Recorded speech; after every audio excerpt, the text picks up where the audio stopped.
Je suis ravie de vous voir ici avec nous pour cette soirée qui va être présentée par le collectif Pérou, qui est une association créée en 2012 qui se définit comme un laboratoire de recherche-action sur la ville hostile, conçu pour faire s'articuler action sociale et action architecturale. Ce soir, ils vont surtout parler d'une période de leurs activités avec des partenaires en réseau où ils étaient très impliqués dans ce qui s'est passé à Calais avec la construction collective du jungle, de la documentation que Pérou a fait avec d'autres collectifs et artistes, et des questions de comment continuer à rendre visible et discuter de ce que la signification de ce lieu et de ce qu'elle lègue au futur. Je vais, je pense, passer la parole à Sébastien Thierry, le responsable de coordination des actions du Pérou, pour présenter un peu les autres intervenants et commencer à vous présenter leur travail à Calais. Sébastien. Merci, merci Catherine, merci à Cosmopolis de nous inviter, de nous faire prendre part à la fois cet espace de pensée, de dialogue et d'exposition qui pose la question des constructions, de l'intelligence collective, des constructions et des collectifs qui, à travers le monde, en particulier avec cette focale sur l'Amérique du Sud, peut-être nous conduit à rénover les pensées, le répertoire en tous les cas de ce qui fait l'urbanité, des villes et des pratiques d'architectes et d'artistes, et de leurs articulations à des problèmes, à des enjeux sociaux et politiques. Et donc il y a un certain nombre de collectifs assez extraordinaires d'ailleurs, avec beaucoup qu'on ne connaît pas ou très peu ici. Et je crois que c'est assez, comment dire, enfin pour nous c'est vachement intéressant de tester d'une certaine manière la possibilité de notre présence ici. Il n'y a pas tant nous, le Pérou, qui peut effectivement se définir de temps en temps comme un collectif aussi d'architectes, et en tous les cas où il nous est arrivé de construire, ou d'élaborer, ou de construire dans les bidonvilles de l'Essonne, etc. Mais là c'est un travail que l'on a fait, et Cosmopolis nous a invités sur ça, sur le travail que l'on a fait à Calais depuis 2 ans. Et quand je dis la possibilité d'être là, c'est la possibilité de penser ensemble la reconnaissance de Calais, de la jungle de Calais, comme participant de ce territoire de pensée, de ces urbanités et qui s'inventent collectivement, et de tester donc la possibilité de répertorier, de qualifier ce qui s'est passé à Calais comme une de ces expériences urbaines contemporaines, et non pas, et donc c'est là que j'en viens vraiment aux enjeux du Pérou, et non pas comme un cloaque ou comme un territoire innommable, inqualifiable, ce qui est effectivement le discours officiel ou relève des représentations du sens commun, disons, et qui a fait que, vous le savez tous, la jungle de Calais a disparu et a été détruite il y a exactement 1 an, suite à une procédure et suite à effectivement une décision de justice qui a confirmé que ce lieu-là était inqualifiable, innommable, indigne, insupportable. Et donc il y a tout un répertoire de la négativité, c'est de la négativité pure, voilà, qui vient évidemment en confrontation avec notre présence ici, et représentant ce qui s'est construit à Calais, et donc la possibilité de penser ceci, non pas comme de la négativité pure, mais aussi comme de la construction, mais aussi comme une cité potentielle, c'est la manière dont on l'a qualifiée.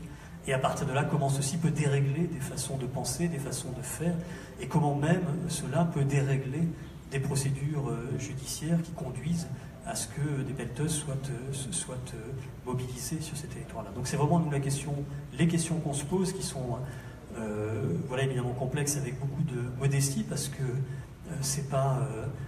et on va présenter le travail qu'on a fait, on sait bien que c'est pas la force de ce travail-là que l'on va empêcher le passage des pelleteuses, mais c'est d'une certaine manière se questionner sur ce qui fait loi, sur ce qui commande que les pelleteuses passent, et comment, voilà, comment parvenir à s'outiller, à outiller la collectivité autrement, avec des représentations, des récits, des narrations qui permettent peut-être d'avoir force de loi, y compris très concrètement, qu'est-ce que l'on peut traduire, transmettre à un juge qui doit se prononcer sur la destruction ou pas de la jungle de Calais. Alors on a un certain retard puisque les pelleteuses sont passées et qu'on est toujours au travail de penser ça, mais c'est aussi, puis on en reparlera aussi, avec la conviction que Calais n'est pas un accident ou un événement comme ça ponctuel, mais sans doute que Calais va se réinventer à Calais et ailleurs, et c'est déjà le cas d'ailleurs de toute façon, et que les situations que l'on a vues se développer largement à Calais, d'ailleurs on parle de Calais et de la jungle comme si c'était même un événement circonscrit dans le temps depuis 2015, alors que ça fait des années que des situations de campement, etc. existent dans le Calaisis, et on le sait en Europe, et on le sait de plus en plus. Voilà, comment parvenir à anticiper d'une certaine manière des nouvelles situations telles que celle de Calais, et comment ne pas repartir de zéro, comment ne pas se retrouver sans cesse à la traîne dans des procédures, dans des élaborations de textes, d'images, etc., qui conduisent à ce que la pelleteuse repasse, à ce que de nouveau on place et déplace les personnes, à ce que de nouveau cette violence soit faite, et que la reproduction du même soit conduite.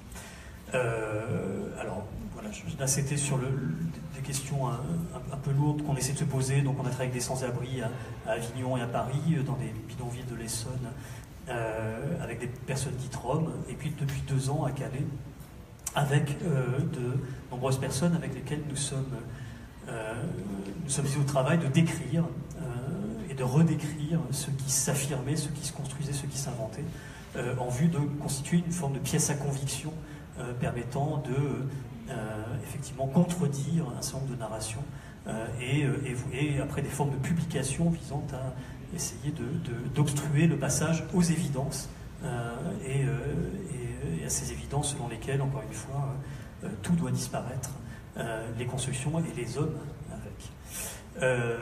Alors voilà, autour de la table, tiens, il se met. Donc moi je suis coordinateur des actions du Pérou. C'est la raison pour laquelle j'ai pris ce micro, mais c'est vraiment... je souhaiterais aussi que cette introduction soit... Parce qu'elle est tâtonnante aussi, et puis je pense qu'il y a un certain nombre de questions qui sont un peu lourdes, et un peu trop facilement posées sur la table là. Donc avec Antoine Aignon, qui est aussi membre du Pérou, et néanmoins sociologue, et avec lequel on a travaillé à Calais, et plutôt à l'interface entre le bidonville et la ville, se questionnant sur ce que la présence de la jungle faisait à la ville. Et encore une fois, c'est une question aussi qui nous importe beaucoup, c'est qu'est-ce que ça nous fait faire, en fait, qu'est-ce que la jungle nous a fait faire, qu'est-ce que la situation dite de crise a fait faire à des Calaisiennes et Calaisiens, et un certain nombre d'actes et de gestes qui n'ont pas été répertoriés, et qui pourtant étaient effectivement des formes de promesses d'une hospitalité à venir, qu'on a essayé encore une fois de consigner et de traduire. Si je continue, Zimaco Jones, Mel Jones, qu'on a rencontré à Calais dans la jungle au tout début, je crois quand on a commencé à travailler en octobre 2015. Zimaco était déjà habité la jungle. Zimaco vient du Nigeria. Et très vite,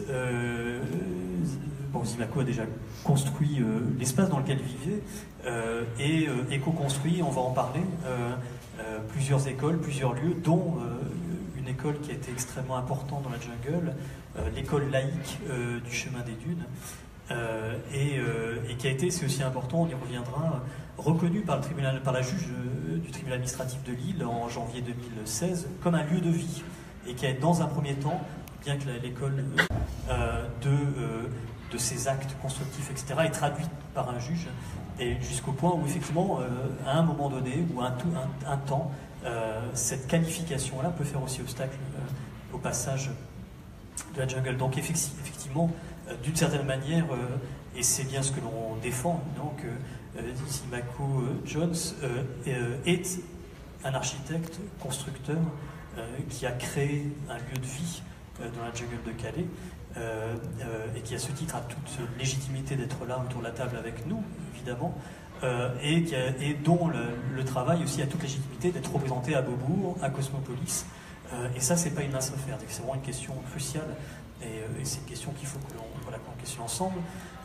Et puis sur ma gauche, Nicolas Jeunesse, qui est un des fondateurs et membre du collectif Sans Plus Attendre, avec lesquels on a travaillé donc pendant cette année et demie à Calais à décrire, et donc il va nous faire part de ce travail-là, donc collectif d'architectes, d'urbanistes, de photographes et autres d'ailleurs, sans limite, et qui ont mené une enquête, on reviendra peut-être aussi sur ce thème, extrêmement précise, à consigner, à documenter, à relever, ce joli terme d'architecture, aussi à relever tout ce qui s'est construit, presque, en tous les cas, une liste qui se voulait exhaustive, de ce qui s'est construit dans la jungle de Calais, et un peu autour d'ailleurs, et ainsi faisant apparaître par la documentation des systèmes constructifs, de l'intelligence collective en acte, des organisations, etc., des lieux.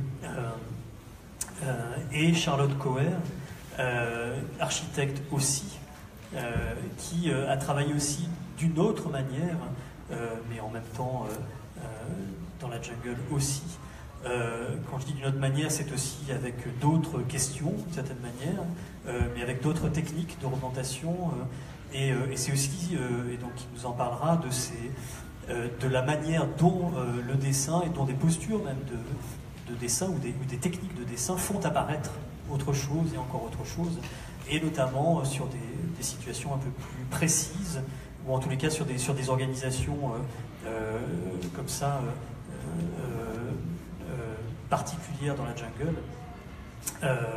Et c'est dans la démultiplication, voilà, de ces techniques de description que nous avons essayé de faire apparaître ce qui n'apparaît pas dans sous les radars officiels, et à qualifier, encore une fois, ce qui est officiellement inqualifiable. Alors, peut-être que je voudrais juste illustrer d'une certaine manière ce que j'évoque là. Donc ça, c'est un site internet qu'on a alimenté au fur et à mesure de ce travail, donc dès le début, qui est vraiment très très simple, c'est-à-dire que c'est comme un feuilleté d'études. On appelait ça, à chaque fois qu'on rentrait des éléments dans ce site, on les appelait des études, et qui sont à la fois des études qu'on a produites chemin faisant, et puis aussi des études qui nous ont été données par voilà, d'innombrables personnes qui étaient dans la jungle à travailler à la relever. Donc par exemple, parce que c'est aussi voilà, singulier là, ce travail qui est un travail de vidéaste qui travaillait avec un drone, et qui donc très tôt on les a rencontrés, nous ont donné ce document, donc qui est aussi donc on a glissé dans la, je vais peut-être, le son n'est pas très nécessaire. Donc là vous voyez la bande des 100 mètres qui a été un premier déménagement, j'allais dire aménagement, sans ménagement, constitué par les pouvoirs publics afin de mettre à distance la jungle de la rocade qui passait juste à côté. Et vous voyez effectivement là, un visage de ce que l'on nomme depuis tout à l'heure, enfin de ce que je nomme depuis tout à l'heure jungle. Je reviens aussi sur ça parce que Zimaco n'est pas du tout d'accord avec moi sur cette nomination-là, et il dira pourquoi, et il a raison aussi. Enfin, il a raison, enfin en tout cas on en discutera. Voilà, et il présentera aussi un certain nombre d'éléments qu'il a fait. Donc ça c'est un visage, voilà, aussi réfléchir à la manière dont des techniques de représentation nous font apparaître ce qui a disparu et ce qui était censé ne pas avoir d'existence. Et donc là, en l'occurrence, ce drone qui survole ce territoire, on voit le théâtre, le Guggen Theater, on voit l'école de Zimaco, bon, voilà, on n'en voit plus. Et donc une certaine forme d'organisation qui est effectivement décrite, une certaine part. Et on voit au fond, à droite, là, les algécos de ce qui... voilà, le camp organisé par l'État, et qui accueillit 1500 personnes, le camp dit Jules Ferry. Donc voilà, c'est autour de ce territoire-là que l'on va discuter ce soir, et en se posant encore une fois toujours la question de la manière, des techniques de description, de la manière dont on qualifie ce qui est encore une fois réputé inqualifiable, et qu'est-ce que l'on fait de cela, c'est-à-dire quelle forme de narration et quelle forme de publication donner à cela pour encore une fois agir, réagir en riposte à ce qui fait loi, aux narrations qui se transmettent et que notamment qui vont jusque sur les scènes judiciaires et qui font que les pelleteuses ou pas passent. Antoine, je vais peut-être te passer juste pour que tu me contredises un peu sur ça. On va pas contredire, là. C'est bien que tu aies pris cette image des drones, parce que je pense que la question de la jungle, au moment où elle a lieu, et de la jungle aujourd'hui, au moment où elle a disparu, éclaire de façon un peu différente le travail qu'on a fait, qui prend un statut politique un peu d'urgence, c'est-à-dire qu'après avoir dit un peu Jungla delenda est, il faut détruire la jungle, comme une espèce de slogan d'évidence, et maintenant qu'elle a été détruite, il y a un autre slogan qui peut se dessiner, c'est « il ne s'est rien passé ». Et je trouve que se passer quelque chose, là, le français est une langue admirable pour ça, là. Il y a des expériences qui ont eu lieu et qu'il est très facile d'enterrer ou de réduire ou de mettre dans des cases. Et un travail de publicité, mais au sens le plus fort de publicité, rendre public, c'est-à-dire transformer en un problème commun le problème des migrants, la crise des migrants, avec les guillemets qu'on peut mettre, c'est aussi lutter contre quelque chose qu'on peut appeler l'invisibilisation, en donnant un poids très physique, très matériel à ce travail d'invisibilisation. Ça veut pas dire que des choses étaient un peu cachées et puis qu'on les met sous le tapis, ça veut dire que de façon très active, et pas seulement pour la jungle, il y a une sorte de politique de l'invisibilisation qui ressemble à celle de la pauvreté au XIXe siècle. Il faut surtout ne pas voir ça, rendre propre, dégager les avenues. Et donc, d'un point de vue purement matériel, ça ressemble à cette politique de pelleteuse, de recasage dans des endroits décents, comme si ailleurs les personnes mêmes étaient indécentes ou indignes.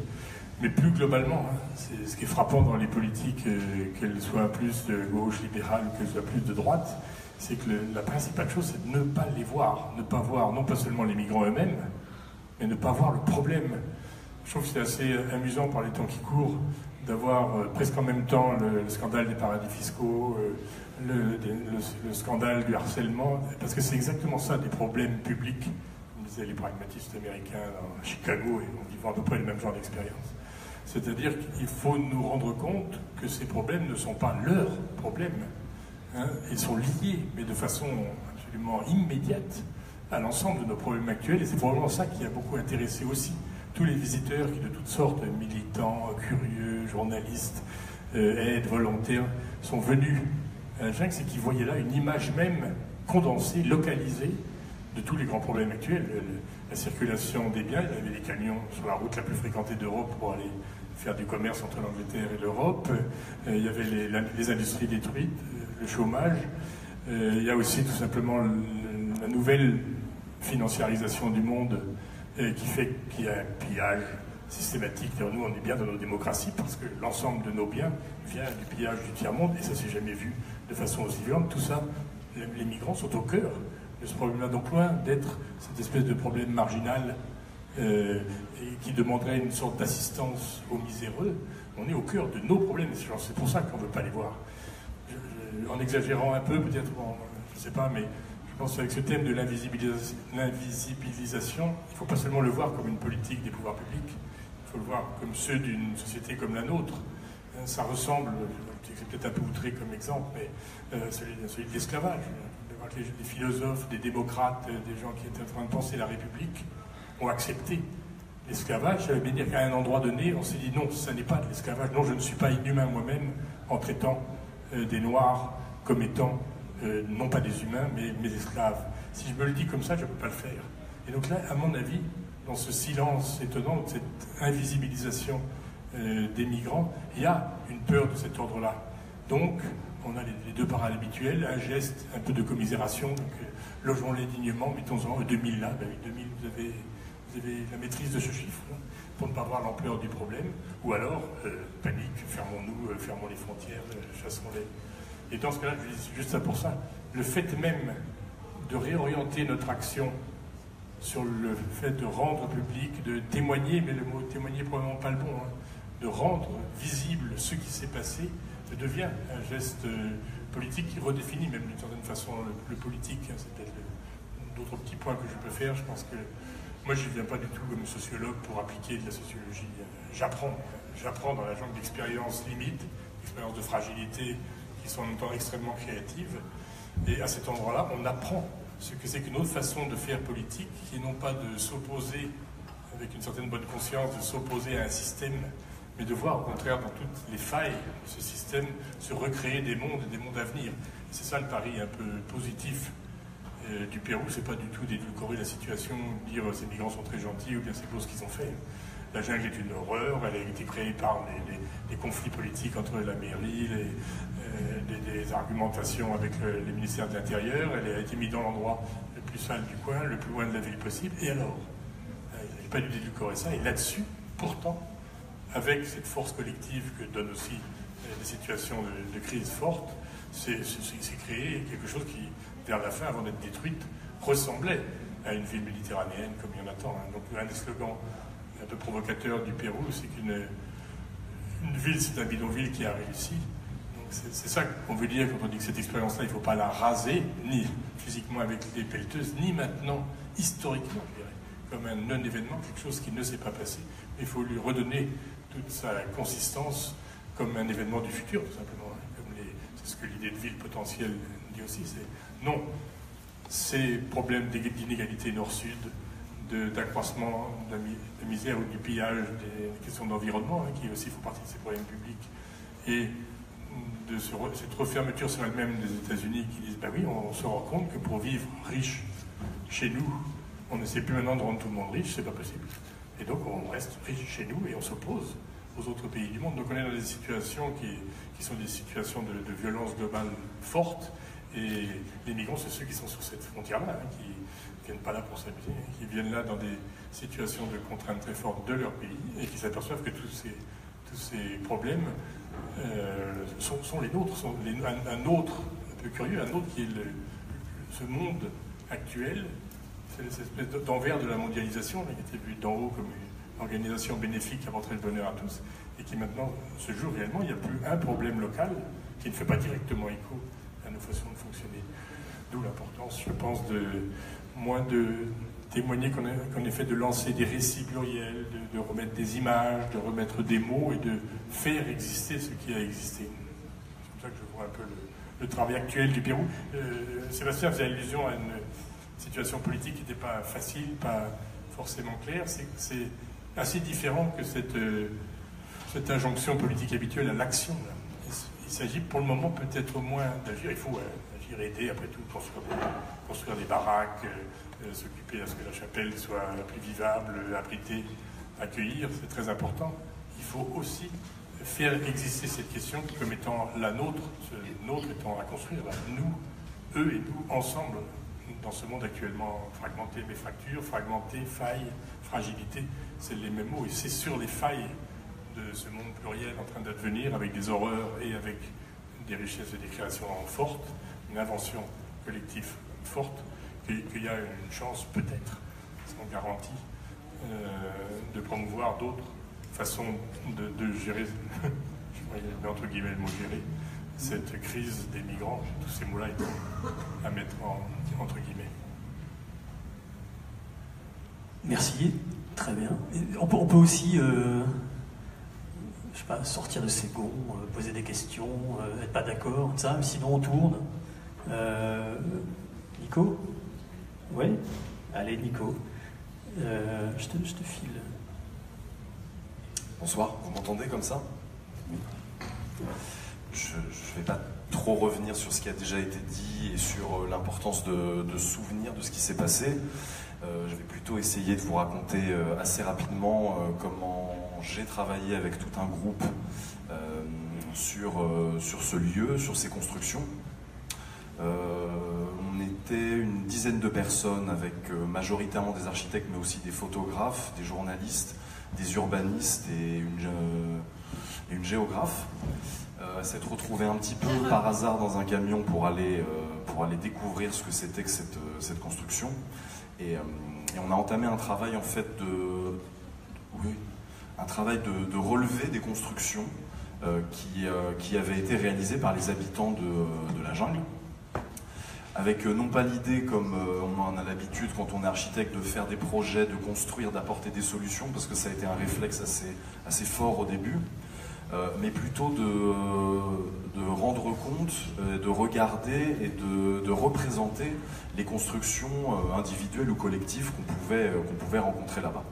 Donc on a mis en place, après un certain nombre de visites, on a fonctionné un peu sous forme de résidence, en fait, toutes les 2 semaines, pendant à peu près 4 mois. On a défini un protocole assez simple pour finalement dessiner ces bâtiments, comme les architectes ont l'habitude de le faire, avec des plans, des coupes, des façades, en essayant de montrer la variété des constructions et des usages qu'on pouvait trouver justement dans ce lieu, qui très vite, quand on est arrivé sur place, nous est apparu comme une ville, avec toutes les fonctions que la ville pouvait contenir, des équipements collectifs, des lieux religieux, des zones de logement, une rue principale, tout un tas d'échanges et d'histoires qu'on peut trouver dans n'importe quel quartier de ville.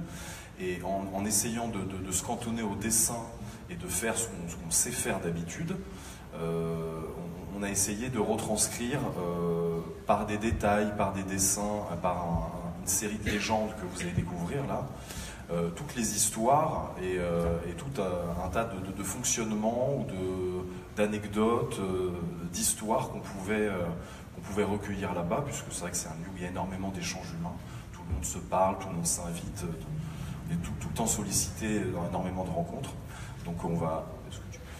Est-ce que tu peux faire défiler Sébastien, s'il te plaît? Je vais essayer de vous commenter très rapidement. Donc ça, c'est une carte de la jungle avec les lieux qu'on a visités, dessinés, repérés. Il y a une photojournaliste qui s'est occupée de faire des interviews qui sont venues alimenter finalement les planches que vous allez voir. On a essayé plutôt de présenter ça, comme vous voyez sur la droite, par le biais des fonctions, des usages. Se faire beau, cuisiner, manger, accompagner, lire, recevoir.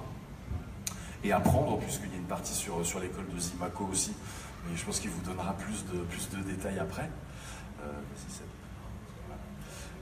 Certaines rencontres, ça c'est par exemple un travail de Clara Luz-Kaiser, qui est géographe, et qui a travaillé avec les usagers de la jungle, qu'ils soient afghans, anglais, irlandais ou belges, sur des cartes mentales pour représenter justement le lieu en fonction de leurs usages, leurs habitudes, leurs liens avec le boulanger, le pâtissier, tout ça. Et donc ça, c'est par exemple une étude, comme je vous parlais tout à l'heure de protocole, de choses assez régulières, où on commençait à chaque fois avec une image, une photo, mais qui n'était pas représentative du bâtiment lui-même, puisqu'on a essayé justement d'utiliser le dessin pour regarder différemment ces constructions. Donc ça c'est un shelter, par exemple, c'est un abri, comme il y en a énormément, qui sont venus remplacer les tentes assez rapidement, que ce soit par une association anglaise ou par des charpentiers français. Il y a plusieurs modèles en fait qu'on retrouve de cabanes. Et donc cette étude-là, l'idée, si vous voulez, c'était d'essayer de représenter ces bâtiments comme on l'aurait fait avec n'importe quel bâtiment. C'est-à-dire que le même soin, le même détail, le même genre de représentation, et de garder les photos plutôt pour des intérieurs, des objets, non pas des plans un peu généraux. Ça c'est une mosquée par exemple, qui était construite juste à côté d'une grande cuisine collective, et à chaque fois, vous voyez en jaune, on essaie de faire ressortir un petit peu quelque chose de particulier, des gens qu'on avait croisés, un objet ou alors un aménagement en particulier justement.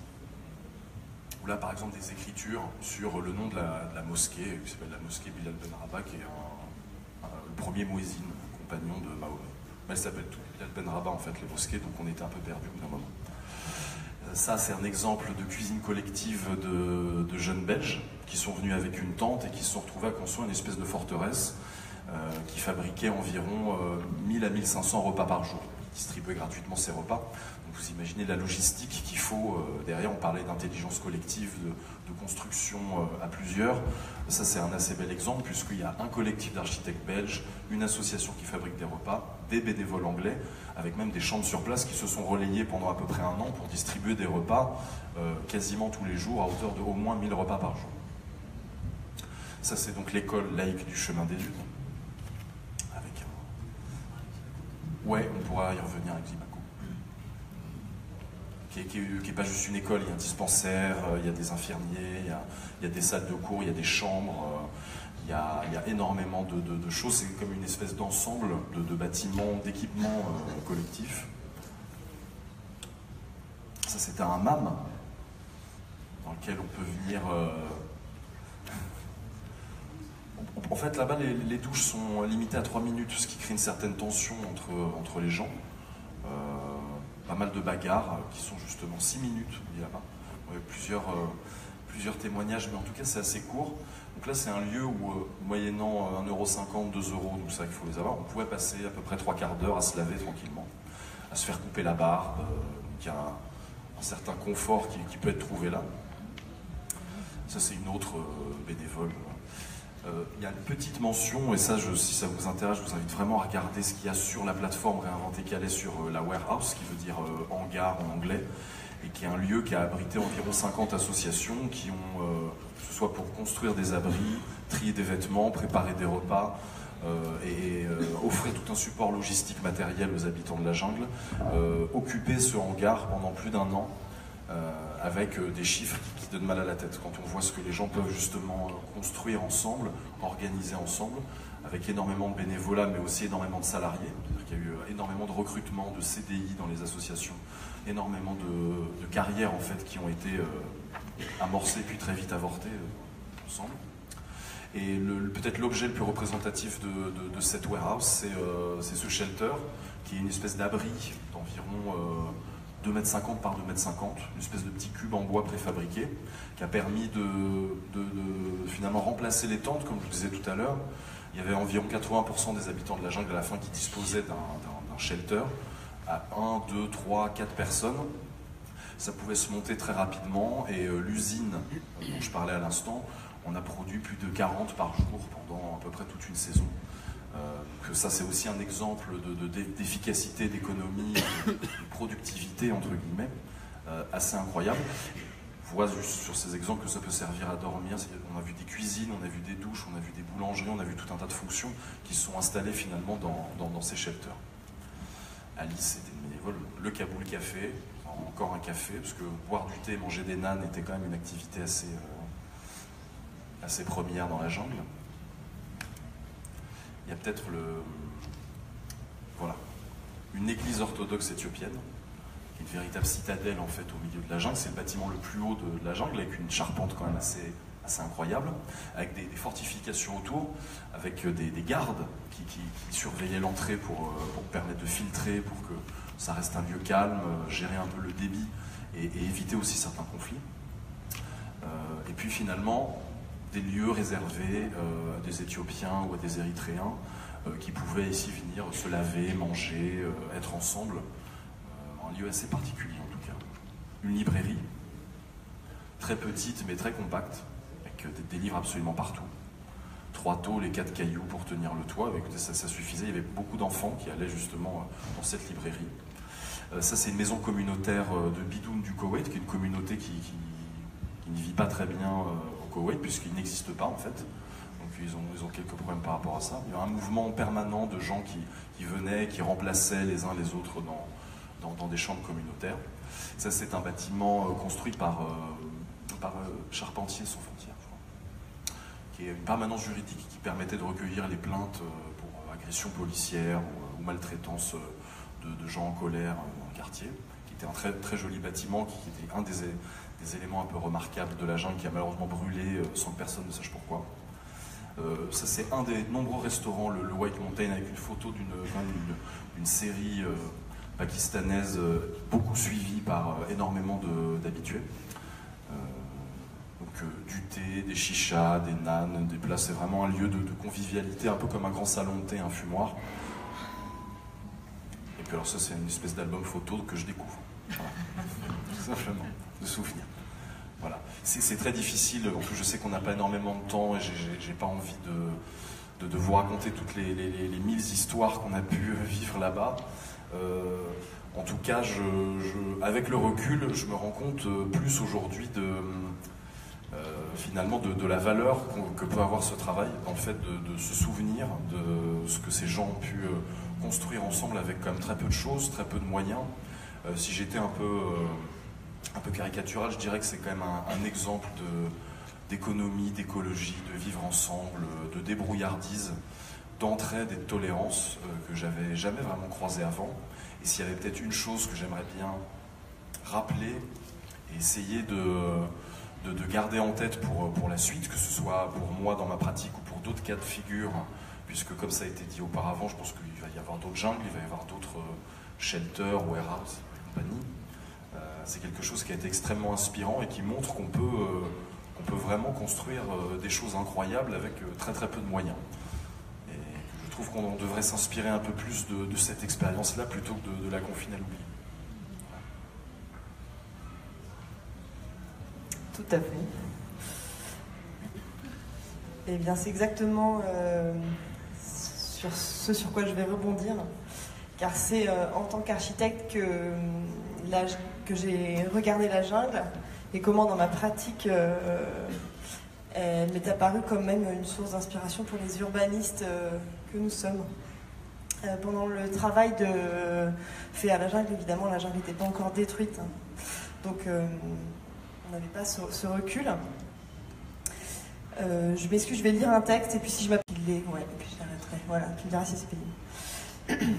Donc, beaucoup de confrères et autres disciplines travaillent aujourd'hui sur les villes dites inclusives, sur le droit à la ville, c'est-à-dire le droit de tous à être pleinement acceptés dans les villes et non pas rejetés en périphérie. Donc, ces recherches tentent à fabriquer des modèles de villes qui prennent en compte toutes les populations à rebours des villes excluantes. La France même prône cette démarche dans les pays dans lesquels elle déploie son assistance humanitaire, mais pas ici, pas la jungle. Si nous partons du principe que les villes excluantes ne sont pas souhaitées, il nous faut donc trouver des outils d'inclusion. Et je me suis appuyée sur l'énorme ressource, le chargement d'espoir, d'énergie, de vie, comme vient de dire Nicolas, qu'ont été mes séjours à la jungle, pour explorer en moi et autour de moi ce qui pouvait être le ressort de cette énergie vécue, de cette vivacité de groupe, etc. Donc mon désir profond est d'outiller l'urbanisme que je suis pour les projets à suivre. L'étude du camp de Calais était presque vue comme la visite d'un urbanisme exemplaire, en exagérant. Et exemplaire, c'est certain qu'il le soit, puisque j'avais jamais été aussi emballée par des séjours de visite des lieux professionnellement ces dernières années. C'est donc valeur d'exemple dans certains faits, malgré évidemment les apparences de taudis. L'unique façon d'exprimer à quel point détruire la jungle me semblait être un massacre, sans passer par les préjugés partisans, était de le relever, d'essayer de comprendre les qualités rencontrées dans la jungle. Décrire ce qu'on ne sait pas reproduire me permettait d'exprimer également ce qui manque dans nos villes. C'est-à-dire que c'est plus une ville que j'ai rencontrée là, mais c'est une ville, en certains points, mieux que ma ville. La comparaison entre ce que les spécialistes de la production urbaine savent faire émerger et ce qu'il est beaucoup plus difficile ou tout du moins rare de faire advenir était d'autant plus facile que j'avais à côté l'exemple de production antagoniste à 2 pas, on l'a vu tout à l'heure dans le drone presse, qui était le village de Container. Et un peu plus subtilement, le camp de Grande-Sainte. 2 camps, juste à côté, qui étaient issus d'intentions quasi opposées, mais certainement conçus par des maîtres d'œuvre et des gestionnaires appliqués et compétents, et pour produire sincèrement au mieux des quartiers d'accueil comme on sait le faire. Des constructions qui, quand l'esthétique finale n'est pas ostensiblement carcérale, séduit largement la société civile, y compris une partie des militants en faveur des migrants. Je me suis donc lancée à la recherche de ce que nous ne savons pas reproduire, ce que j'ai trouvé dans cette ville que je ne trouve pas dans ma ville, ce que nous ne savons pas reproduire dans nos camps de réfugiés, dans nos villages d'insertion et apparemment dans nos villages temporaires. Je n'ai évidemment souligné dans mon étude que les éléments qui ne peuvent pas avoir lieu, donc on peut croire une certaine naïveté par rapport, par exemple, je ne parle pas de la condition des femmes, je ne parle pas de la boue, etc., parce que j'ai voulu focaliser sur ces choses qu'on ne savait pas reproduire. L'avantage de la jungle, c'est qu'a priori, les hommes qui y vivent ne se sont pas encombrés de superflu. On pourrait les nommer même les nouveaux architectes minimalistes. Nous pouvons donc considérer que tout ce qu'on y trouve est essentiel, ce qui est assez pratique quand on fait une étude. Donc je vais présenter succinctement ce que Sébastien montre, qui sont les 3 thèmes qui constituent mon étude, qui sont pour moi, selon mon travail, les 3 ressources d'une urbanité durable. Le premier thème, c'était celui du business. Flagrant, lumineusement présent, les commerces de la jungle activent une masse conséquente d'effets secondaires.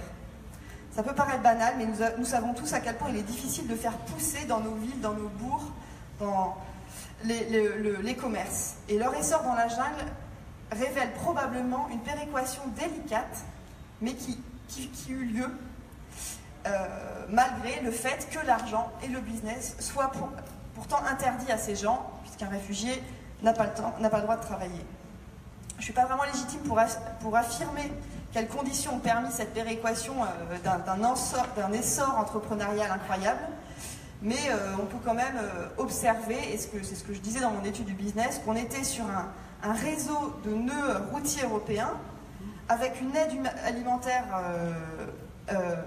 parfois un peu humiliante pour des cultures qui sont trop fières, ou en tout cas trop blessées de devoir faire la queue pendant 2 heures pour prendre un sac en plastique de nourriture, donc il fallait développer autre chose. Certains types d'alimentation qui étaient incompatibles avec l'alimentation humanitaire conventionnelle qui était proposée. Aussi, il y avait la promesse d'un temps long, c'est-à-dire que cette jungle, comme elle était officiellement acceptée au départ par l'Amérique, il y avait une relative stabilité qui a permis de projeter quelque chose. Des personnes capables d'investir, il y a des investisseurs qui sont arrivés dans la jungle avec la ferme intention d'investir et certaines personnes qui avaient un pécule de départ conséquent, et des personnes en capacité physique et morale de pouvoir monter des projets. Et ça, tous ces ingrédients font que ce qui a eu lieu a eu lieu, qui sont des effets, qui sont une péréquation rare, mais dont ce n'est pas uniquement le commerce qui est juste l'effet de cet essor entrepreneurial, c'est tous les à côté qui se sont produits par le commerce. Ça a grandement amélioré le confort de vie dans la jungle. Évidemment, les inégalités réapparaissent. Il n'était pas question de dire que tout était ouvert pour tout le monde, etc. Il y a des inégalités, comme disait Nicolas, ça reste une ville, un quartier comme d'autres quartiers avec ses inégalités. Mais il y a une autonomie financière qui s'est retrouvée pour certains. Ça a été beaucoup plus facile pour les touristes et pour les Anglais et les Français de venir à la jungle parce qu'on mangeait très bien, parce qu'on pouvait même y dormir parfois. J'y ai dormi.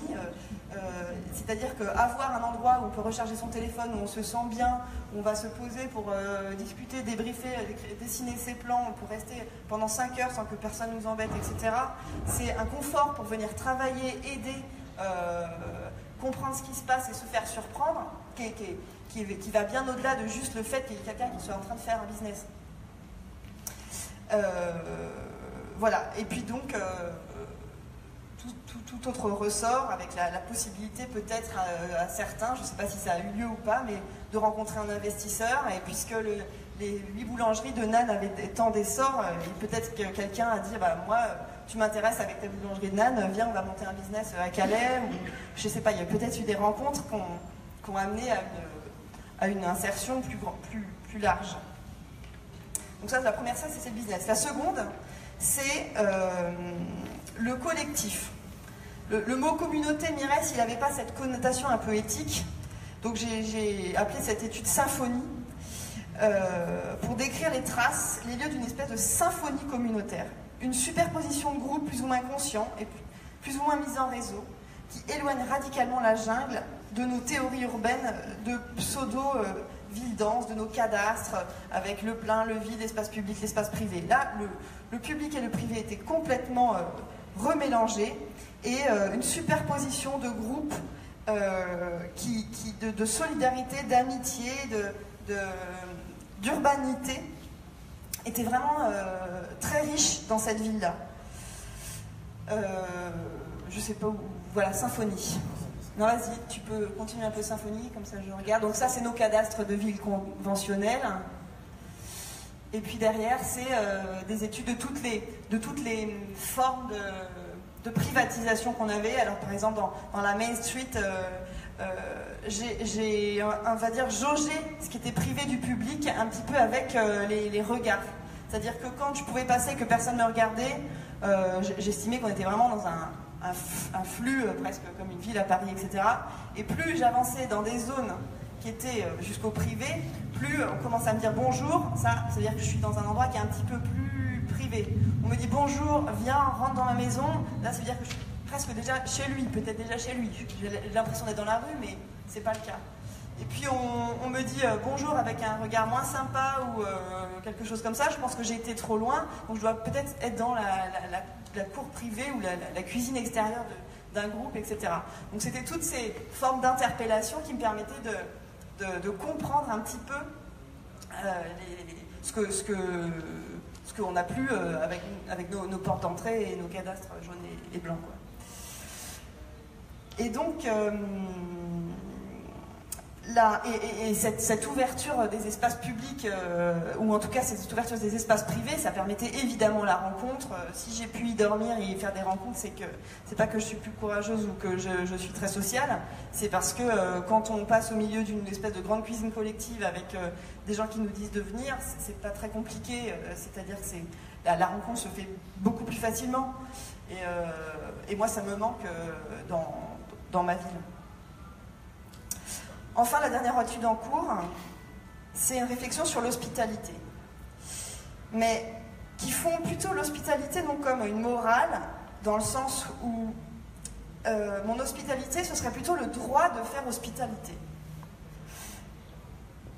Faire hospitalité à qui on veut, et c'est assez précieux, et non pas demander l'hospitalité à quelqu'un. Il est extrêmement difficile de garder le droit de faire hospitalité quand on est logé dans des camps surveillés, des villages bardés d'agents sociaux, etc. C'est soit interdit, non, c'est très très souvent interdit. C'est pourtant ce qui revient le plus dans l'espace de la jungle. C'est les plus grandes douleurs de conversations qu'on a eues dans la jungle, c'est ces gens à qui on prive le droit de faire hospitalité. C'est-à-dire qu'à un moment, on n'a plus le droit d'avoir des bouteilles de gaz, c'est-à-dire qu'on ne pouvait plus recevoir quelqu'un pour l'inviter à boire un café, et donc la rencontre devenait beaucoup plus compliquée quand on ne peut pas avoir du café à offrir. Et donc...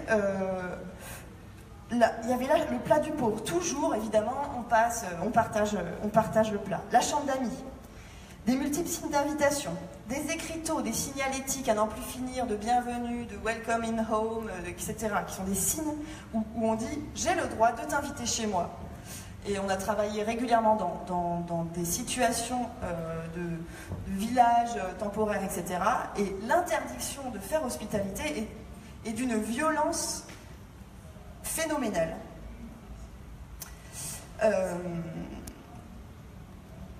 C'est bien pour le rencontrer, pour l'accueillir, pour s'adresser à quelqu'un. Donc voilà mes 3 études. Pour renforcer encore un tout petit peu mon discours, pas trop chiant,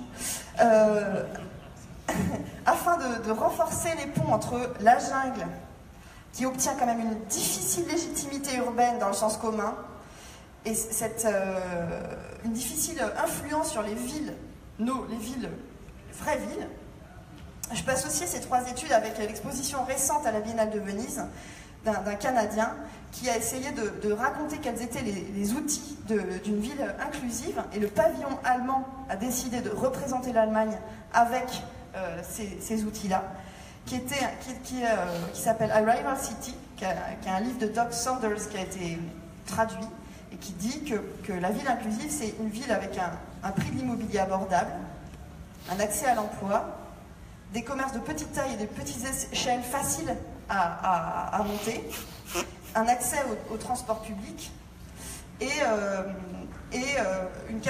le droit à rester entre personnes d'une même culture pour s'aider. Synthèse qu'on retrouve manifestement dans la jungle. Synthèse qui gagnerait à s'éloigner d'une architecture d'urgence, de réfugiés, mais puiser leur légitimité et leurs objectifs dans le vocabulaire d'un urbanisme durable. Voilà.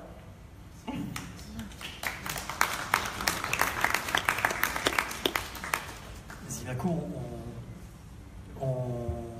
je croyais qu'on voyait l'école. Non, ils n'ont pas tout dit. On revient sur les images de la... Attends, juste, je vais voir, voilà, on a bien fini là. Sur l'école,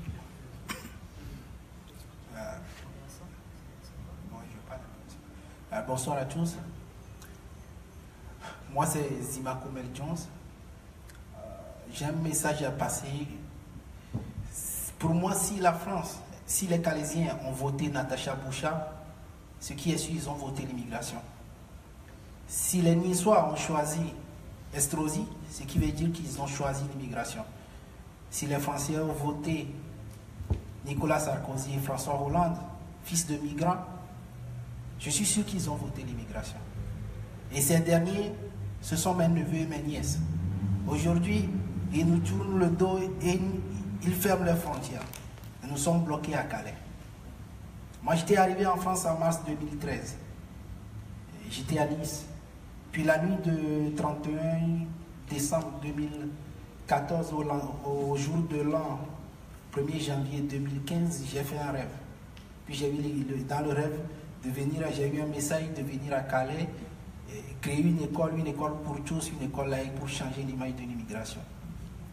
J'ai pris ma bagage, je suis descendu à Calais début mars 2015, d'où j'ai construit la première école sans l'aide de personne. Un seul monsieur qui m'a écouté sur tout le territoire, qui m'a acheté une coupe.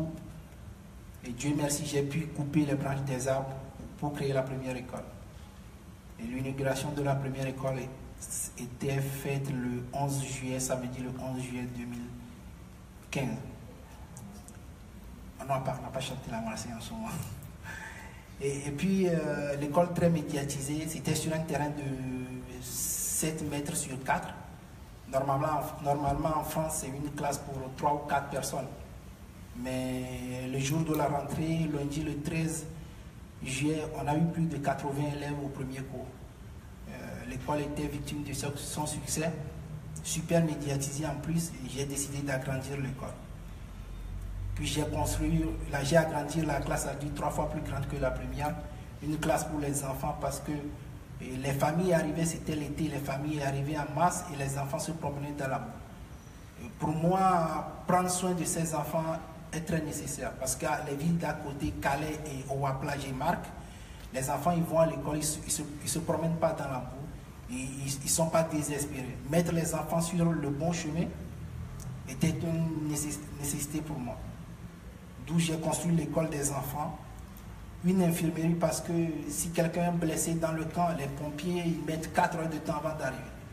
Et si la personne il est atteint, il râle parfois des blessés, on est obligé de les mettre dans des couvertures, les soulever pour rejoindre les pompiers sur la rocade portuaire.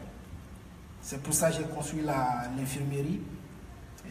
J'ai construit aussi un cybercafé pour qu'ils essaient de se communiquer avec leur famille, écouter les musiques du pays, se rapprocher du famille. Une cuisine pour les enfants, parce que les enfants à Calais aussi, une fois à l'école, ils sortent en récréation, ils mangent à l'école. Les enfants chez nous aussi, ils doivent manger à l'école. J'ai construit un terrain de jeu aussi par l'intermédiaire des Anglais. Et voilà le terrain de jeu au bon milieu. Et une fois en récréation, ils montent sur le terrain de jeu, ils prennent leur plaisir, ils prennent leur temps. On fait la projection de films pour les enfants, c'est-à-dire les dessins animés et des films pour les réfugiés adultes aussi. Des films sur l'immigration, des films sur les courses de voitures. Et derrière, il y a les 4 chambres qui peuvent accueillir au moins 35 bénévoles venus des 4 coins du monde. Pour moi, dormir sur le terrain est très important.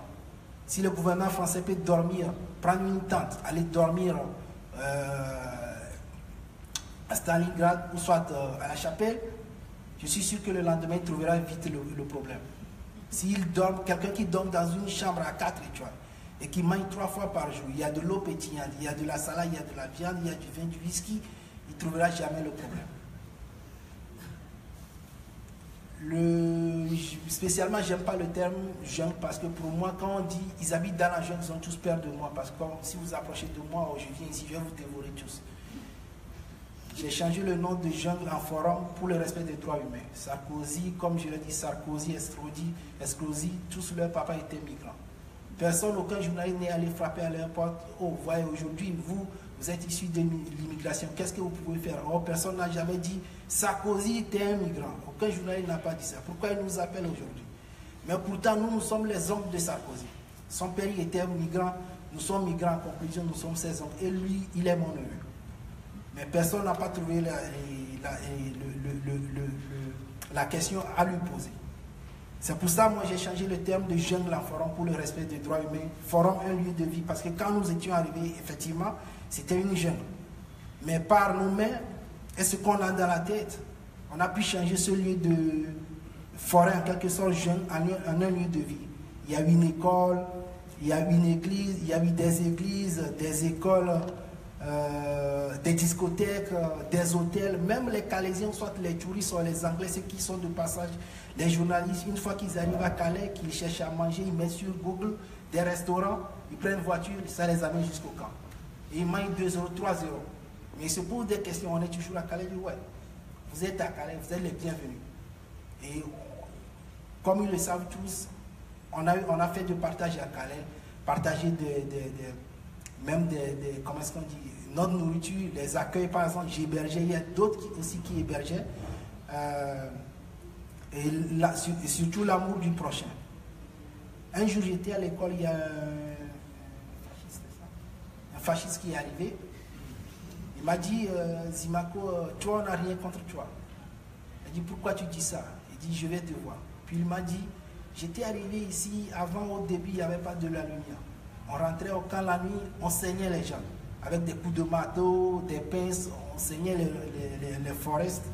Et, parce que je les appelle les forests, mes frères réfugiés. Et on saignait les forests gravement. Mais ton école, il y a mes enfants qui disent, papa, je vais aller jouer sur le terrain de jeu de l'école des chemins des dieux. Mais je suis venu vers toi, je vais discuter avec toi. Moi, je n'ai pas de problème avec les gens. Peut-être que tu ne t'es pas approché des forests, des réfugiés pour savoir s'ils sont humains comme toi ou pas. Peut-être qu'ils sont plus humains que toi. Mais si tu ne vas pas à l'encontre de la personne, tu ne sauras jamais quel est son problème. Il dit, accompagne-moi dans la zone nord. Je dis, non, je ne peux pas t'accompagner. Tu vas seul, tu te poses, tu commandes ton café ou tu as ton thé ou ton chahier, tu discutes avec les gens, toi-même tu verras la différence. 30 minutes après, il est revenu vers moi et il pleurait. Il dit, j'ai eu des gens, ils ont discuté avec moi, ils n'ont pas fait, ils n'ont pas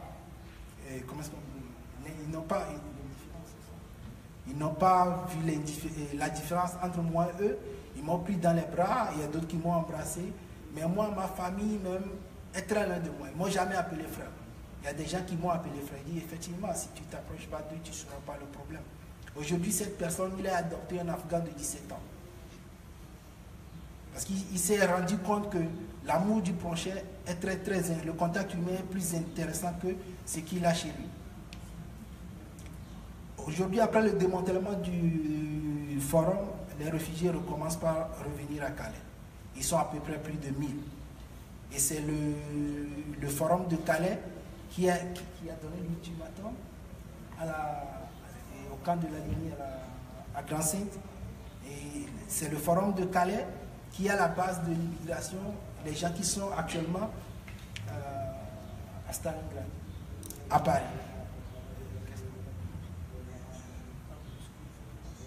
Actuellement, j'ai créé une association, Forum École du Chemin des Dunes. Je suis à la recherche d'aide, à la recherche de fonds pour acheter un local Il y a mon président là-bas, Laurent Mamier, pour l'association, trouver les fonds, acheter un local, refaire une école, une infirmerie, un accueil de jour, un centre juridique, une demande d'asile, une cuisine et des douches dans le local. Parce qu'à Calais, aujourd'hui, le problème de douche est un grand problème. Il y a beaucoup de forêts qui sont là, ils dorment dehors, malgré le froid. Il est difficile de prendre une douche. Le ministre avait validé ça. Le ministre de l'Intérieur avait donné l'autorisation de construire des douches, mais il y a Natacha Bouchard, notre nièce, qui a dit non. C'est pas possible que les associations mettent des douches à Calais. Et qu'est-ce que la police fait aujourd'hui? Quand ils voient un migrant, comme ils le disent, ils enlèvent les chaussures. Parce que quand on était dans le forum avant, toutes les chaussures qui y a la bouche, les chaussures qui sont tachées par des bouts, quand la police te voit à Calais, il te fait des contrôles. Mais aujourd'hui, comme il n'y a plus le forum, quand la police te voit, il sent que t'es migrant, selon eux, ils t'enlèvent les chaussures. Aujourd'hui, tous ceux qui marchent à Calais sans chaussures, ce sont des migrants. Merci.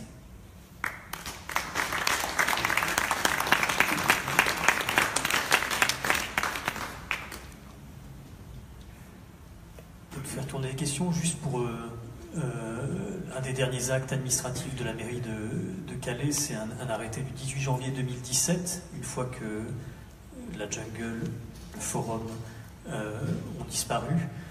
Il y a un arrêté qui est publié par la mairie et qui organise la neutralisation du territoire, empêchant que les personnes se réinstallent là. Et donc les arguments qui sont produits par cet arrêté municipal sont des arguments qui s'en réfèrent à la biodiversité et qu'il est interdit effectivement que les personnes se réinstallent là pour des enjeux de protection du littoral. Et il y a un certain nombre d'articles qui relèvent de cet arrêté, et notamment l'article 5 qui est assez phénoménal après la présentation de Zimaco et de ce qui a eu lieu ici même, de cette école, de ces lieux décrits par Charlotte et Nicolas. Cet article désigne tout ça en creux, et comment, puisqu'il dit l'organisation de manifestations sportives, culturelles, politiques, philosophiques ou de toute autre nature est interdite sur les sites de la Lande et de Jules Ferry, sauf dérogation accordée par la commune de Calais. Donc il est officiellement interdit de penser sur un territoire de la République, en l'occurrence sur la dite Lande de Calais, pour protéger l'environnement. Voilà où nous en sommes. Est-ce qu'on a du temps pour profiter moins de la présence de Zimaco? Il y a un micro. Ouais, Laurent, qui ne connaît pas Zimaco, donc il y a une question à lui poser. Ouais, je voudrais savoir si tu ronfles que quand tu es enrhumé ou si c'est tout le temps, parce que c'est pénible. Il y a un truc qui m'interpelle, et donc j'ai juste une chose à vous faire, c'est une chanson. Il en faut peu pour être heureux, vraiment, vraiment très peu pour être heureux. Juste un petit peu. C'est une chanson qui est tirée du livre de la jungle. À Calais, on n'a pas le climat qui permet de faire pousser des jungles. Et dans cet endroit, c'est 10 000 personnes qui ont vécu là. Je récuse le terme de jungle. Aujourd'hui, Zimaco lui préfère le terme de forum. Lorsque ce site était présent, c'était un ghetto. La définition du ghetto, elle est très simple et elle correspond tout à fait à ce qui était là. C'est un endroit où des personnes sont reléguées à l'extérieur de la ville, dans une zone de non-droit, avec une entrave à la liberté de circulation, une entrave à l'accès au droit, avec une réorganisation de survie. On parle de choses fantastiques, très humaines, etc. Non, c'est juste de la survie. Donc ça passe également par l'hospitalité, parce que l'hospitalité, c'est quelque chose qui nous permet de se sentir humain dans un endroit qui était complètement déshumanisé. Il faut savoir que le ghetto de Varsovie, à la belle époque, c'était 35 000 personnes. Donc c'est pour vous donner une échelle de taille. On était à un tiers du ghetto de Varsovie. Et il a fallu moins de temps pour évacuer toutes ces personnes-là qu'il n'en a fallu pour virer le ghetto de Varsovie. Il a fallu 3 jours. 3 jours pour déporter 10 000 personnes. Donc non, c'était pas une jungle. Parce qu'à Calais, il n'y a pas de jungle qui pousse. C'était un ghetto. Et ce ghetto s'accompagnait d'une politique qui est toujours en place aujourd'hui, qui est une politique d'apartheid très dure. Mais vraiment très dure. Vous n'avez quasiment plus de réfugiés à l'intérieur de la ville de Calais. Il y a 1500 forces de police qui sont mobilisées en permanence pour empêcher toute entrée de réfugiés à l'intérieur de la ville de Calais. Donc c'est la chasse aux migrants, tout le temps, qui commence dès les accès de la ville, car cette ville, elle est entièrement barricadée. C'est une ville qui est entièrement barricadée, avec des points de contrôle, aussi bien au niveau des arrivées d'autoroutes qu'au niveau des gares, avec un contrôle systématique et systématisé au faciès, légitimé par, dans un premier temps, les ordonnances, les arrêtés du parquet, et maintenant par le droit commun permis avec les nouvelles lois contre le terrorisme. Et cet apartheid, il existe toujours aujourd'hui et il est acté. C'est-à-dire que voilà, les réfugiés, parce que ce ne sont pas des migrants non plus. Alors ce sont des forests, mais ce ne sont pas des migrants, ce sont véritablement des réfugiés. À Calais, on n'a que des personnes qui, à un moment donné, n'ont pas eu le choix de partir. Mais bon, si jamais c'était le cas, dans ces cas-là, ce serait une très belle ville touristique. Mais ce sont malheureusement pas des gens qui ont suffisamment de moyens, et à qui on laisse suffisamment de moyens pour être juste des touristes. Alors après, migrants, réfugiés, politiques, économiques, etc., tout ça, ce ne sont que des mots et des catégories totalement artificielles. Il n'empêche que je peux pas, en tant qu'habitant de Calais, entendre ce terme de jungle. Déjà parce que de une, ça a une connotation qui est extrêmement raciste. De deux, parce qu'on reprend finalement le champ lexical et l'argumentaire que veulent nous imposer les différents gouvernements qu'on a eu à affronter. Et puis parce que ça ne correspond pas du tout à ce qu'on a eu sous les yeux, nous, et à ce qu'on vit encore aujourd'hui. Et ce qu'il faut savoir, c'est que tout ça, tout ce que vous avez vu là, il faut savoir que c'est la belle époque. C'est la belle époque. Là, à Calais, on a des nuits où ça commence à 22h, où ça finit à 7h du matin, et où la température ne passe pas au-dessus de 0. Il y a à peu près 150 mineurs isolés qui sont actuellement à Calais, pour une population de 700 personnes qui dorment dehors, et où la principale réponse de l'État pour ces personnes, c'est le harcèlement, érigé en principe, et la violence érigée en politique. Et donc là, je vais maintenant aborder un autre sujet qui est celle de la violence policière, et qui est une violence absolument infernale. Elle n'est pas innommable, parce qu'on va la nommer, mais elle est absolument infernale. La moyenne pour les gamins qui habitent dehors à Calais, c'est 4 heures de sommeil. C'est pas 4 heures de sommeil par nuit, parce que la nuit, on ne peut pas dormir. La nuit, on ne peut pas dormir parce que la police vient. Si jamais on installe une tente, la tente sera détruite. Si on se met dans un duvet, le duvet sera gazé. Et si on a le malheur de ne rien avoir, eh bien ce seront les baskets qui vont être piquées, les chaussures. Et on parle là bien de traitement organisé, à la fois au plus haut niveau de l'État, jusqu'au moindre sous-fifre des forces de l'ordre. Donc c'est ce harcèlement, c'est cette violence qui est aujourd'hui la seule politique qui est mise en place à Calais. Et cette violence, elle est directement adressée à des mineurs, à des femmes isolées, qui vivent dans des conditions qui sont absolument innommables. 4 heures de sommeil, c'est pas la nuit, c'est quand on peut. C'est 4 heures de sommeil dans la journée, c'est une demi-heure par-ci, c'est une demi-heure parce qu'on va aller à l'accueil de jour du Secours catholique et on a bu un thé, on peut se reposer avant de se faire virer dehors, parce que de toute façon il n'y a pas d'hébergement de nuit à Calais qui est aujourd'hui proposé. De même que la Warehouse qui effectivement bon, fait un très bon travail, mais qui interdit aujourd'hui aux réfugiés. Il n'y a dans cette Warehouse que des bénévoles. Alors c'est un fonctionnement qui a été un choix que je ne partage pas évidemment, mais voilà, ça va jusque dans les associations. Il faut savoir que le 23 septembre dernier, nous avons organisé une manifestation, une marche pour la paix, qui a été très durement réprimée. Le résultat de cette manifestation, ça a été 6 arrestations, une vingtaine de blessés parmi les manifestants. Il faut savoir que les associations ont dealé avec la préfecture pour que cette manifestation pour la paix et qui voulait parler des réfugiés se fasse sans la présence de réfugiés pendant cette manifestation. Et les associations, elles ont accepté ça. Elles ont accepté ça. Et donc, c'est toute la société civile et à Calais qui est rentrée dans ce jeu-là, qui est rentrée dans ce jeu d'apartheid. Et le travail que veut faire Zimaco, de remettre en place quelque chose en centre-ville, de remettre en place le service minimum que l'État n'assure pas, ça sert aussi à casser cet apartheid. Ça sert aussi à casser cette politique qui n'est basée que sur la violence, que sur le harcèlement des personnes qui sont les plus vulnérables dans notre société. Je ne peux pas vous en dire plus, parce que voilà, tout ce qui me resterait à faire là, maintenant, devant vous, ce serait à enlever ma veste, à me verser un bidon d'essence et à m'immoler pour vous alerter sur la situation.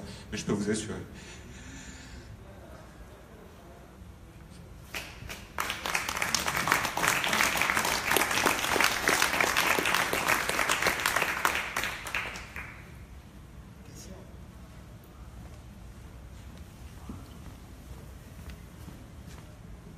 Bonsoir, c'est peut-être un peu compliqué de parler après ce monsieur.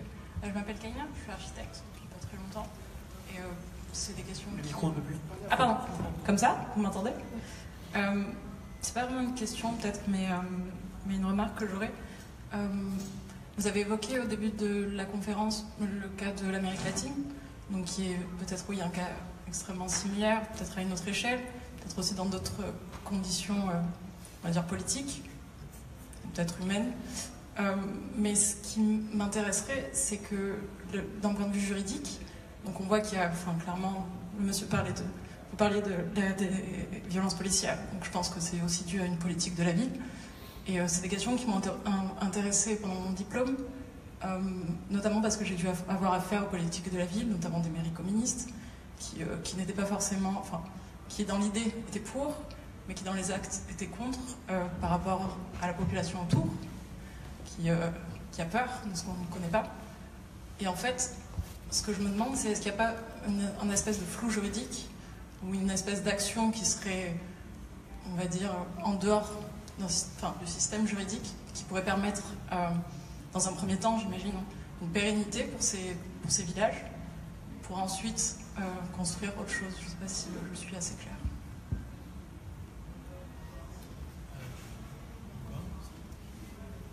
C'est la question sur le bidonville qui a réussi. C'est-à-dire que c'était effectivement quelles sont les brèches, donc c'est ça, enfin les territoires, les brèches dans lesquelles on peut travailler pour que effectivement pour mettre à distance le passage à la pelleteuse. C'est un peu sur des questions juridiques. On aurait des réponses, on les aurait effectivement mises en œuvre, sauf qu'effectivement un certain nombre de personnes qui travaillent tout à la fois. Ce qui était évoqué à l'instant par Laurent, je veux dire que c'est un assemblage de questions. La première des questions, c'est le respect d'un certain nombre de droits les plus élémentaires humains qui font que on arrive à reconsidérer que ces personnes-là ne sont pas des terroristes, mais effectivement des personnes qui cherchent refuge, à partir de quoi le renversement même des politiques publiques à conduire peut s'opérer. Donc il y a quand même effectivement un certain nombre de ressources juridiques qu'on connaît, c'est-à-dire que ça va de la Convention de Genève, un certain nombre de textes qui sont disponibles, mais quelles sont les conditions qui nous sont données pour lire ces textes afin d'éviter que se produise ce qui se produit aujourd'hui, ce qui continue de se produire. Et donc c'est ce sur quoi on essaie de travailler, c'est-à-dire que qu'est-ce qui fait loi? C'est-à-dire que ce qui fait loi, c'est, nous semble-t-il, un agglomérat de textes, images et récits qui font que quand on regarde la jungle ou quand on regarde Symako, ce qu'il disait extrêmement bien tout à l'heure, c'est-à-dire que Symako à Calais, quand il marche dans la rue, est un migrant. C'est-à-dire que qu'est-ce qui fait que on peut mobiliser tous les textes qu'on veut, c'est qu'est-ce qui fait que ce regard-là est porté ainsi, et que ce qui est déclenché, c'est la mobilisation de 18 unités mobiles pendant un an à Calais, qui nous coûte, entre parenthèses, 150 000 € par jour pendant plus d'un an et demi, dont 50 000 € pour loger 16 unités mobiles, parce qu'on a en capacité d'accueil à Calais que 2 unités mobiles en casernement, etc., etc. Donc c'est aussi, on n'a pas parlé de ça, mais de la déraison, juste en termes économiques, si on était juste pragmatique, c'est-à-dire que ces politiques-là qui sont conduites, sans s'en référer même aux droits, économiquement, est une tragédie pour la collectivité. C'est-à-dire que c'est des millions et des millions et des millions d'euros, et en sachant même que ce qu'a obtenu la mairie comme mesure compensatoire pour la dite crise migratoire, c'est le financement à hauteur de 275 millions d'euros d'un parc d'attractions qui va sortir de terre en 2019, qui se nomme Heroic Land et qui est consacré aux héros de jeux vidéo. Et donc voilà où on en est des politiques publiques qui sont conduites. Donc on peut juste même s'en tenir simplement à la rationalité économique et se dire qu'effectivement ce que la violence et le coût de celle-ci, je veux dire très pragmatiquement, presque cyniquement, est invraisemblable et conduit à ce que effectivement le désastre soit aggravé. Donc il y a un certain nombre d'involutions, de représentations et une violence qui gouverne, qui est effectivement le fruit d'une déraison qui gouverne à tous les endroits. Voilà, je crois qu'il y a beaucoup de forces, de ressources et de personnes qui travaillent sur toutes ces questions. Le Pérou en est un tout petit fragment. Il y a des équipes de juristes, etc., que le chantier est lourd et complexe de manière, parce qu'effectivement, ça aussi on l'a un peu évoqué, c'est-à-dire que ce qui fait loi n'est pas que le fait, ce que disait Antoine tout à l'heure, d'un méchant gouvernement, c'est-à-dire qu'il y a quelque chose qui est en partage dans la responsabilité d'une certaine manière de la tragédie. Donc on a beaucoup à apprendre, y compris nous-mêmes, ce que disait aussi Charlotte, on est allé pour apprendre, et comment on travaille à rénover ce répertoire des savoirs et à transformer ce qui opère aujourd'hui et ce qui fait loi en deçà même des textes disponibles. Et Dieu sait si on a des textes pour faire front, mais ça n'est pas suffisant.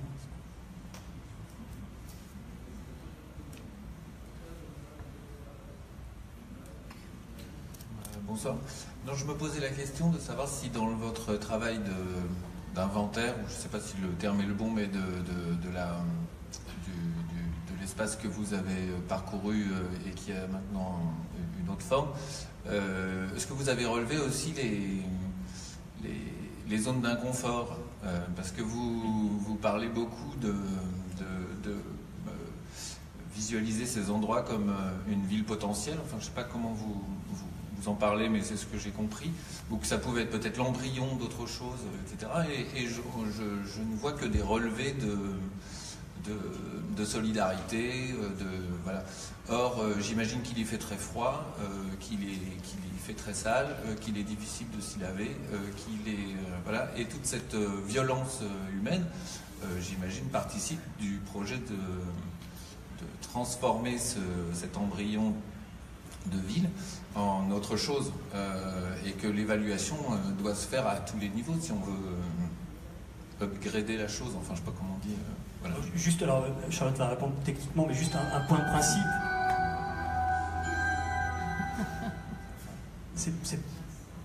Ah oui, alors, non, alors juste sur le principe, après Charlotte parle. Mesdames et messieurs, il est 20h30. Nous vous rappelons que le musée sera fermé à 21h.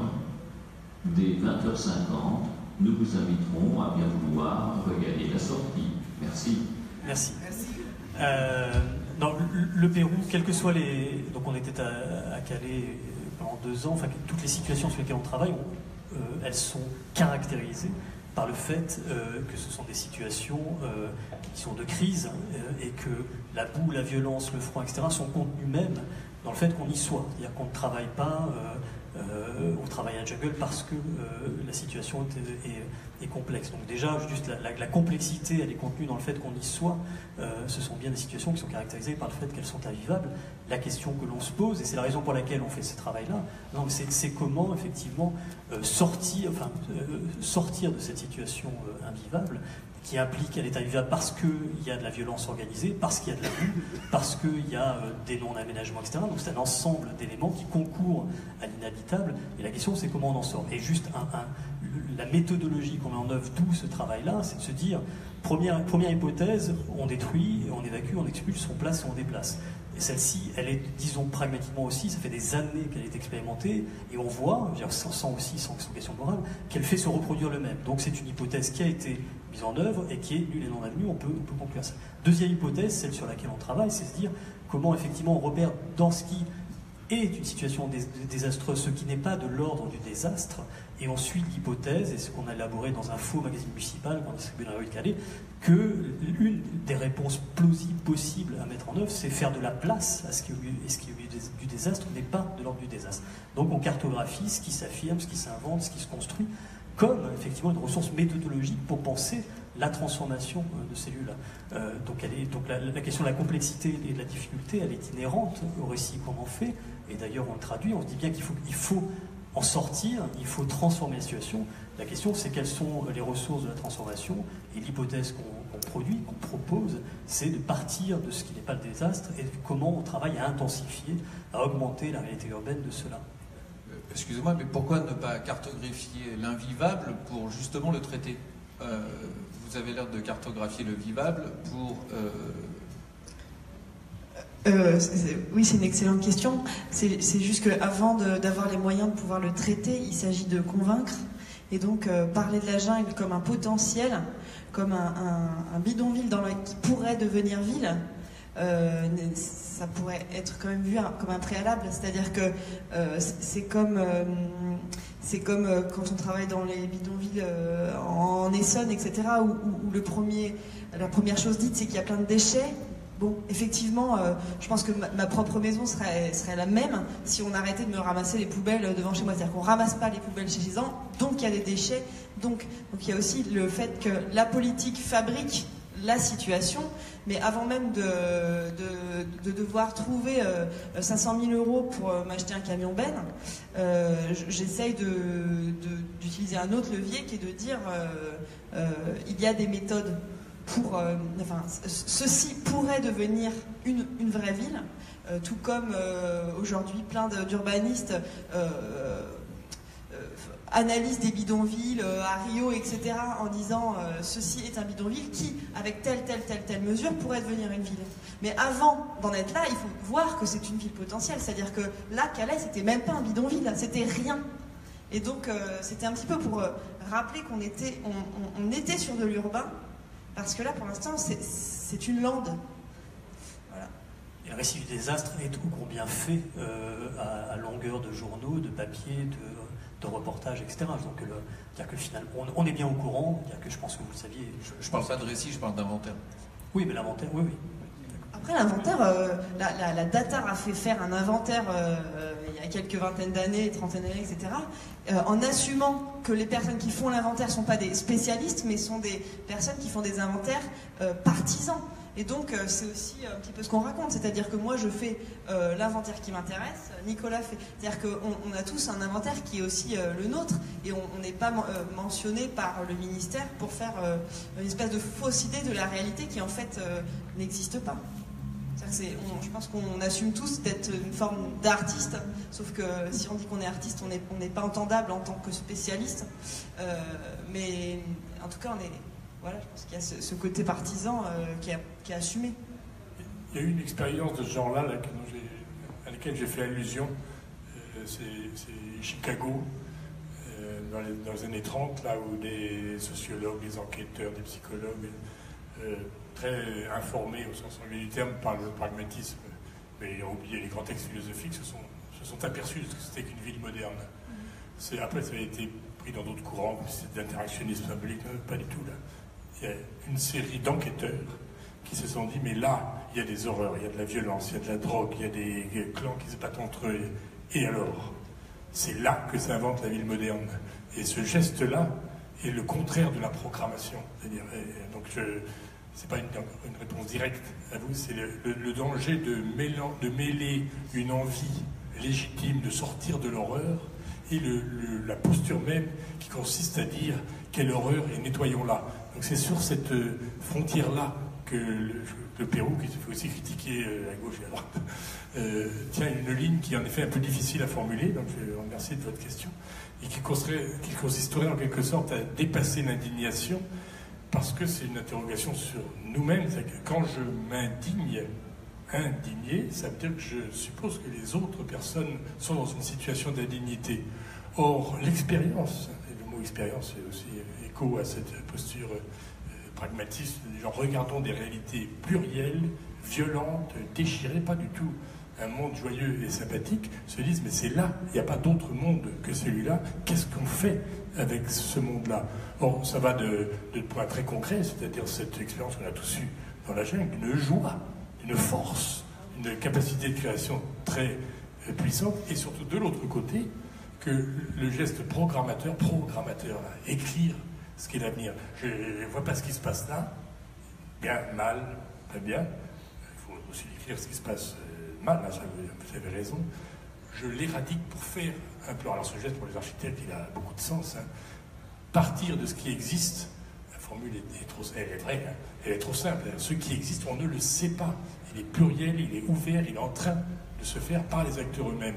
Donc ce geste de confiance fait à des gens qui, à cause d'une situation de misère, donc ça ne nie pas du tout, ou de déplacement, de séparation des leurs, etc., reconstruisent des zones vivables, c'est ça qu'on essaye de recueillir. Ça ne veut pas dire que c'est l'idéal et qu'ils sont dans un salon du 16e, mais je ne crois pas que le salon du 16e les ferait plus vivre, c'est un peu ce que disait Simaco. Donc partir de ces forces qui ont construit des lieux vivables sur de l'invivable, ça reprend beaucoup l'expérience de l'Amérique du Sud, en effet, et des expériences qui sont partout maintenant dans le monde, hein, en Inde ou autre. Oui, les gens arrivent à vivre quand même. Et ce à vivre quand même, ça veut dire que le souligner, le partir de ça, ça veut aussi dire une posture complètement différente de celle de la programmation. Il y a un bouquin qui résume, je trouve actuellement, ce moment où la politique change de nature, là, arrêtons de dénoncer, de lever les poings contre un système. Qu'est-ce qui se passe? C'est le titre du bouquin d'Haraway dont je parle, c'est Staying with the Trouble. Je crois qu'il n'y a pas une meilleure façon de définir ce qu'est la politique aujourd'hui. C'est pas de dessiner des avenirs glorieux, dès qu'on les réalise, c'est des camps de concentration, on va dire. Non, c'est de partir de ces façons de vivre multiples, différentes. Et le mot même d'hospitalité, sur lequel il y a eu des grands débats philosophiques, dit ça. L'hospitalité, c'est l'hôte. Hein, on a dit gentil, on a perdu le sens de l'hospitalité. Allons donc, c'est hostile. L'hospitalité, c'est de reconnaître qu'il y a des étrangers. Et qu'il y a des étrangers, il faut des gens différents de nous. Il y a des heures, on ne les aime pas au début, et on crée des règles pour vivre avec. C'est ça qui est derrière l'hospitalité. C'est une hostilité aménagée. C'est le même mot, on fait avec l'hostile. Et si on est tout le temps en train de se battre, ça nous coûte plus à nous aussi. Donc, vivons avec d'autres, ne leur imposons pas nos valeurs, et créons des règles diplomatiques. La diplomatie, c'est un art de la guerre, c'est pas un art de la paix. Créons des règles pour ne pas nous foutre sur la gueule tout le temps et du coup faire émerger ces mondes pluriels, des tas d'identités, de communautés. Vous voyez, tous ces mots, essayer de les réduire à des identités fixes. Non, vivent ensemble parce qu'ils ne savent pas ce qu'est l'autre et qu'ils l'acceptent sans imposer ses valeurs. C'est des leçons très fortes, mais ça, il faudrait formuler de façon plus élaborée, mais c'est pas ce débat qu'on nous renvoie assez souvent qui est ah ben oui, mais du coup vous euphémisez ou ça donne une version toute rose et souriante de la jungle. C'est pas ça. C'est renoncer plutôt que dénoncer à un certain nombre de solutions qui consistent à dire aux gens où on les met et à se dire que la plupart des choses, les gens en ont l'expérience et le savent. Puis un dernier petit point, c'est que du côté des aidants de Calais sur lesquels j'ai travaillé, c'est exactement l'expérience vécue que j'ai eue, mais des dizaines de fois. C'est-à-dire en effet un peu ce que tu racontais, là t'en prenais un dur avec une véritable conversion quasiment. Mais la vieille dame catholique qui a fait toujours des cours aux pauvres, pour prendre le vocabulaire du 19e, là, alors là, Hollande a une vraie responsabilité. Il n'y a pas eu le moindre mot pour dire que être gentil avec des migrants, même à ce niveau-là, c'était une attitude simplement humaine. Donc elle est un peu perdue. Les quelques-unes qui sont allées, au Secours catholique, on dit qu'ils n'ont jamais eu autant de propositions d'aide. Il y en a quelques-unes qui sont allées faire des cours dans la jungle, mais quand elles en parlent, elles disent « mais moi j'ai jamais rien vécu d'aussi riche, d'aussi dense pour moi que cette expérience-là ». Ce qui n'est pas de l'euphémisation. Ça veut bien dire que, ben oui, aller au boulot là, puis se méfier de l'autre, c'est aussi se méfier soi-même. Et quand elle disait ça, c'était avec la joie. Elle n'y allait pas comme une corvée ou comme un geste, on se force pour aider des miséreux. C'est aussi une leçon sur l'expérience. Les migrants, tous ces mots collectifs, on dit les migrants, ils sont dans le noir, là, sombres, passés avec leur cagoule. Non, c'est pas les migrants, c'est un tel, c'est un mec que j'ai rencontré ce soir, c'est cet enfant-là qui apprend le français en 6 mois. Et toutes ces expériences-là ne dénient absolument pas la situation de crise, la boue, le froid, dont ils essayent de sortir. C'est une façon de dire que oui. Vous savez, un nom initial du pragmatisme, c'était le vitalisme. On a hésité avec ça. Je trouve que c'était presque mieux que le pragmatisme, qui va dire, oui, on s'occupe de la pratique, puis on n'a pas de grands principes. Sarkozy est pragmatique, il change de ligne tous les 3 mois. Non, ça convient à dire, non, c'est pas ça le pragmatisme. C'est partir de ce qui existait, vitalisme. C'était une assez bonne façon de dire ça. Non, dans les pires endroits, là, la vie prend ses droits avec sa violence, et c'est ça qu'il faut essayer de suivre. Je fais un peu de la contre-rhétorique, hein, c'est pas la question de décrire l'envers, mais dire quelle horreur. J'avais travaillé un peu sur la pauvreté du 19e, c'est pour ça que ce geste, quelle horreur, il doit être analysé. Hein. Quelle horreur, ça veut dire quoi? C'est qui je ne peux pas supporter de les voir là. Je ne peux pas supporter de les voir dans cet état. Tiens, ben, eux, ils le supportent, ils sont bien obligés, ils en font quelque chose. Peut-être qu'il faut dépasser cette horreur, cette indignation aussi, et se demander qu'est-ce qu'on peut faire avec, ce qui n'est pas nier la violence de la situation.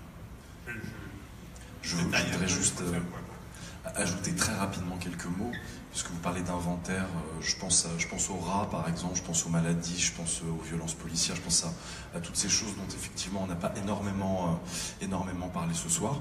C'est vrai que la jungle, il y a des mafias, il y a du trafic, il y a de la prostitution, il y a des viols, il y a des agressions, il y a des morts, il y a des blessés. Il y a énormément de choses qui sont négatives, justement. On peut aussi en faire l'inventaire. J'aurais juste une question à vous poser, c'est est-ce que c'est pas la même chose ici? Est-ce qu'il n'y a pas des rats ici, des viols, des mafias, des prostituées? Et est-ce que finalement, c'est pas juste des choses qu'il faut apprendre à gérer? Charlotte parlait du camion poubelle, c'est-à-dire à un moment où la puissance publique va prendre en charge un certain nombre de choses, faire des campagnes de vaccination pour s'occuper des enfants, pour pas qu'ils tombent malades. Mais comme elle le disait très justement, c'est accepter que ça fait partie de la ville. C'est des gens dont on s'occupe, parce qu'ils sont sur notre territoire, ou alors dont on ne s'occupe pas. Et à partir du moment où on accepte ça, on peut régler les problèmes de maladie, de propreté, de trafic et de violence. Mais ça, finalement, on sait un petit peu comment faire tout ça. Régler les problèmes de maladie, de rats, de feu et d'ordures, c'est des choses qu'on connaît un petit peu depuis longtemps.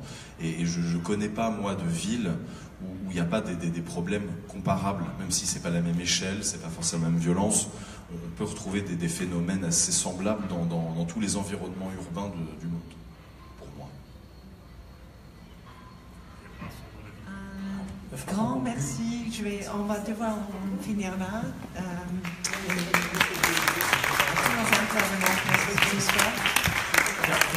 Pour le départ, pendant qu'on parle, je mets juste 3 images de Nicolas Klotz et Elisabeth Perceval qui ont fait un film absolument incroyable dans la jungle qui se nomme l'Heroic Land et qui, on l'espère, va sortir dans les salles. Il fait 3h40, mais il est présenté à un certain nombre de festivals, donc on fait tourner comme ça pour partie. Et puis on peut vous distribuer un certain nombre de documents de Zimaco au sujet de l'association. Ça serait bien que ça circule et voilà. Et encore une fois, merci pour l'accueil. Merci à vous et merci à tout le monde d'avoir été avec nous.